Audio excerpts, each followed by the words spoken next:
Hi everyone. I'm actually live today from Adelaide. I'm really fortunate that a very, very good friend of mine lives in Adelaide and he invited me up to the Fringe. So I've come up here for a little bit of R&R and we're going to lots of performances tonight and tomorrow night, and then I'm back on Sunday. So it feels a little bit decadent to leave my kids, obviously at home with their dad, but it's awesome to be up to, and I look forward to going to the wineries today as well. However, I did commit to being here at 10 o'clock today to answer any questions that you've got. And what I wanted to chat to you about today was around spatial planning, particularly, really around internal spatial planning, because it's something that really needs to be looked at really early on. And what I see a lot are people moving into their homes and they haven't considered where their furniture may go, or even really large pieces of artwork or a super enormous mirror that may be, been passed down through the generations, and they move into their new home. And they realise that because they haven't planned it out, things are not going where they sort of thought that they may go. And so art doesn't have a place on the wall. Some furniture is not able to go where they sort of thought that it would go. And more importantly, sometimes the windows are just not in the right location to be able to place key pieces of furniture, or it's been wasted in having a floor to ceiling window when a buffet or a sideboard's going to go in front of that window and basically sun damage the furniture there anyway.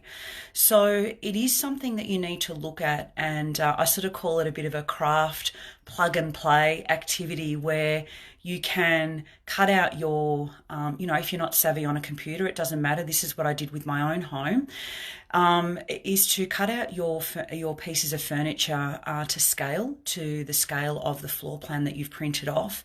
And you can actually just move them around and see what options you do have. And what I find is that it enables you to look at where windows may not be required. In my own home, I have two enormous posters that I got from one of the most incredible exhibitions I ever went to in Antwerp, from Van Dyck, and they were promotional posters, and they're really edgy. And I never had a wall big enough to house both of them, and they're probably maybe 2.5 meters by 1.5 meters long or wide.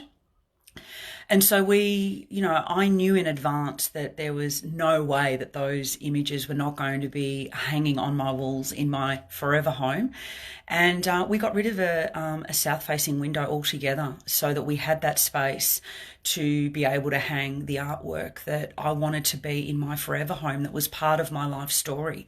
And so I really encourage you to make sure that you really know how things are going to be laid out, and also think about not just the furniture that you have now, but maybe the ideal furniture that you'd like to have in your home. So for example, you may have a two-seater sofa, and that might serve you now, or that you aspire to having an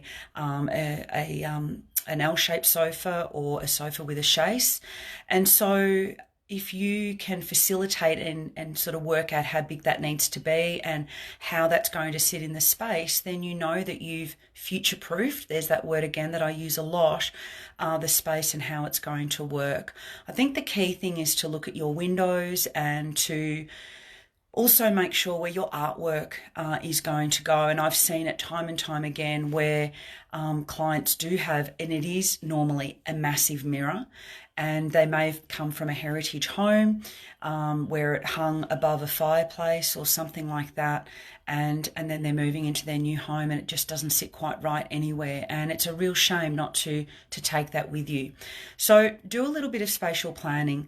It also allows you to map out where key things need to be, like GPOs and so forth, and it allows you to see how multifunctional a space can be. So for example, in a bedroom, you can see if there's options for the bed to be able to be placed on different walls, and do you like it in both those locations? How does it affect where the wardrobe may go? Can you still get a desk in? Where does your lighting going to go? So the impact is quite large. So have a little bit of fun with it. I always, in some of my workshops, I talk about spatial planning, and I always say, have a little bit of fun with creating, the sorts of schematics that you can have in your home and the sorts of layouts, so that you're future proofed. You know that there's options. In a bedroom, again, you may, have young children and they're fine in a single bed, but how's it going to work with a double or even a queen bed? That you even a king, that's all going to fit, and that you've got options. It can also determine whether you're using a highlight window or a full length window, access to doors, things like that. So that's spatial planning. If you've got any questions, please put them in the comments bar, and I'll answer those. Even afterwards, I'll go back and have a look at any questions that you may have. We're 1 week into launch, and it's fabulous to see people tapping in to the online course, Your Forever Home, the First Steps. And don't forget, I will be on here every Friday at 10 with a new topic, and you'll also be able to benefit up until next Friday with the launch special of $900 worth of bonuses included, absolutely as part of a bundle for the launch special, because it's pretty exciting for me to launch the first online course. So I wish you a fabulous weekend, and I hope that you have a lovely weekend with family, friends, whatever you're doing. I know that I'm going to enjoy going to the wineries, and I did bring my big suitcase because I thought I'll probably end up bringing back a few bottles of wine as well. So have a great weekend and enjoy. Bye for now.